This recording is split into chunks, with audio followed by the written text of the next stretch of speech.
Unfortunately, Mr. Billy Porter got his, what I would consider, Negro wake-up call. Just like Jonathan Majors is getting it, just like so many others are getting it in the industry. And the reason why they get it, because they thought they were special. And Billy Porter, nobody thinks he's more special than him. He was recently married to husband Adam Smith, but then got divorced. But then there was the issue that Billy Porter had at the Met Gala, where his sharp tongue landed him in a lot of hot water. Billy Porter made the big mistake of calling Vogue's longtime editor-in-chief, Anna Wintour, a biatch. And that got him kicked off the Met Gala invite list, something he literally crushes every year. And now, after White Zaddy has divorced him, and after there's a strike in Hollywood, and his white friends have deserted him, largely probably because of his attitude, here's what Billy Porter is saying now. I'm making 6-cent checks on Pose. A show that I won an Emmy for. What do you mean? What do you mean? 6-cent residual checks. What? That's what you're getting. Yes. That's what we're getting. Some of us are getting 6-cent checks. No. That's why we were on strike for 118 days. No, y'all don't get to do that to us anymore. And so have you really lost a home? Yes. Is it your home? Why would I be lying? Yeah. Of course. I'm not suggesting that. I'm just sort of, Yeah. I mean, you're just being a journalist. I kind of thought, really? I mean, yes, it is. Everybody in this business, except for the ones who are making the FU money, are 3 months away from homelessness. If you got laid off tomorrow and didn't get a job for 3 months, you'd be in a... That's what it is. And see, let me play this other video here. I think it's important for today's conversation. I want to rewind, Emma. I was checking on, just it's on site, little blogs like this. And I heard this black woman who was talking about how much better it was for black women to marry white men. I want you to listen to this so we can all put it together. Like, if you girls have ideas and thoughts on this, please let me know. But this is really interesting and low-key a little triggering, but let's get into it. Every time I've worked for a white family over the past decade as a nanny, every time I walk into their house, it's like guaranteed. I see on their fridge, or they have this little bulletin board of all of these wedding invitations and bridal showers and baby showers and bachelorette party invites, and they always have something pertaining to marriage and family. But when I go to a black household, I never see this stuff. I never see invites. I never see like this joy of, oh my God, my friends are getting married, I have all these weddings to go to, unless if it's a black woman who's single, this is what I've noticed, who's single, she might have some white friends or Hispanic friends or, Asian friends that are getting married, and she'll go to their wedding. But it's not like, oh my gosh, my black girlfriends are getting married, so we're just gonna go to all these weddings. And it was a humbling little moment I had this morning as I'm like calculating in my head, like, wait a second, this is like, how many times has this happened? And how many black women do I know personally who are single? And all of them are single. All of my black friends are single. They might be in relationships, but they're single because they refuse to date out. They refuse to date out. They give it a chance and they quit. Not realizing that, you know what, we might just have to come to that realization that dating out might be our best option, our best chance of actually getting married. Honestly.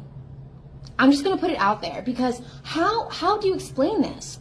Like, this isn't just like a one-hit wonder where I go into a white family. No, like every white family I have been to, worked for, past decade.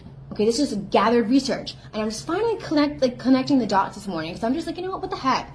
And I spoke to this guy I'm talking to this morning, and he was like, I'm actually on my way to a bridal shower or a baby shower, whatever. And I was like, oh. And he's like, yeah, me and my friend or my cousin and his fiance. I want genuine answers. Now, you see, here is Billy Porter, who possibly feels the same way as that lady that we talked about, because that lady, nor Billy Porter, want to own anything in their community. They want to always be accepted by others. But now, when you don't have your own stuff, and you've had that opportunity to have it with your own people, but now you don't, and now you're broke, and now you're losing your house, you want to blame other people for your issues. But you didn't have any problem with that when you were just strolling down the Met Gala and you had white Zaddy as a husband. And now that things are on the out and you thought you were going to be able to call Ann Wintour the B word, and you got your Negro wake up call, which a lot of black folks have to get it. Jonathan Majors got it also. Now all of a sudden you want support and people have done you wrong. Here's what you always got to know when you black. You better find a way to build your own with your own group, because that is where you have some leverage of power. And again, I appreciate all the great things that Anna Wintour has done at Vogue. Honestly, I've never really read about another editor that I've seen from her and what she's done in her career. I think it's great. But see, she has something that Billy Porter doesn't have, some level of power in the industry. And he thought he had power because he had clout. But then when your water is cut off, you're just like anybody else. And now you can't pay your rent. Now you don't have a house and it's somebody else's fault. No, it's your fault. And I'm going to tell you what Black YouTube has taught me. When I came onto this platform and I was making videos, I didn't really know a whole lot about black ownership. But when I became an individual content creator, I started to appreciate it. And I'm going to give some props to some people, some who I criticize on a daily basis. Well, there's only one, Boyce Watkins. But I do love the mentioning of black ownership. I've seen brothers like Tariq Nasheed raise money with not even the largest fan base on earth and never have to participate or ask people for nothing. I've seen Corey Holcomb do the same thing.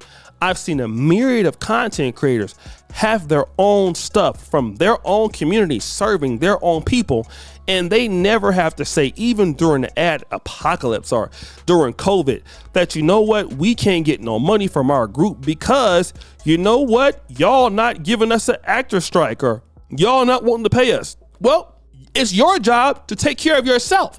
It's nobody else's job but yours. And this is the problem. When people want to discredit the black community, and I'm not saying that he is, but you want to go over there and be accepted by another group, then you get your wake-up call, it's all bad. Let me give you an example. Look at Donovan Sharp. Somebody go over to his page. Jeopardy music!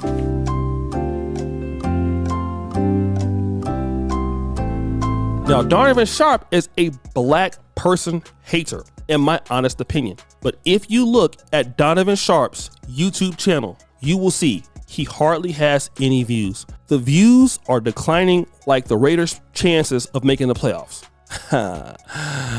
Yeah, that's right. But guess what? He decided that he wanted to leave the black sector and go over to this other community, the white manosphere. And he's never rebounded ever since because he never got accepted, because he didn't really want the ownership of being amongst his own people like me, people like Kevin Samuels, and we're still flourishing and he's very dusty, probably about to go out of business.